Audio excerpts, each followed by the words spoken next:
Venezuela எரிசக்தி துறையை கட்டுப்படுத்தும் அமெரிக்கா, முதலீட்டாளர்களுக்கு தடை விதித்த டிரம்ப். வெனிசுலாவின் முன்னாள் ஜனாதிபதி நிக்கோலஸ் மதுரோவை அமெரிக்க படைகள் கடந்த ஜனவரி மாதம் சிறைப்பிடித்ததை தொடர்ந்து உலகின் மிகப்பெரிய எண்ணெய் கையிருப்பை கொண்ட அந்நாட்டின் எரிசக்தி துறையை முழுமையாக அமெரிக்காவின் கட்டுப்பாட்டுக்குள் கொண்டுவர ஜனாதிபதி டொனால்டு டிரம்ப் திட்டமிட்டுள்ளார். இதற்கான முதற்கட்டமாக அமெரிக்க எரிசக்தி துறை செயலர் கிறிஸ் ரைட் வெனிசுலாவுக்கு 3 நாள் பயணத்தை மேற்கொண்டு அந்நாட்டின் எண்ணெய் கிணறுகளை ஆய்வு செய்ததோடு இடைக்கால ஜனாதிபதியான டெல்சி ரோட்ரிக்ஸுடனும் பேச்சுவார்த்தை நடத்தியுள்ளார். வெனிசுலாவின் தேசிய சட்டமன்றம் சமீபத்தில் கொண்டு வந்த புதிய சட்டத்தின் மூலம் கடந்த 20 ஆண்டுகளாக அரசு கட்டுப்பாட்டில் இருந்த எண்ணெய் துறையை இப்போது தனியார் மற்றும் வெளிநாட்டு முதலீடுகளுக்கு திறந்துவிட்டுள்ளது.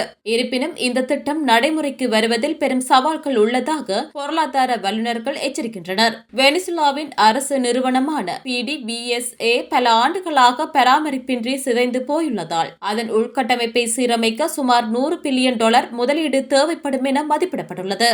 மேலும் 2007ஆம் ஆண்டில் அந்நாட்டில் இருந்த அமெரிக்க நிறுவனங்களின் சொத்துக்கள் பறிமுதல் செய்யப்பட கசப்பான அனுபவம் காரணமாக எக்ஸான் மொபில் போன்ற நிறுவனங்கள் வெனிசுலாவை தற்போது முதலீடு செய்ய தகுதியற்ற நாடு என வெளிப்படையாக அறிவித்துள்ளன.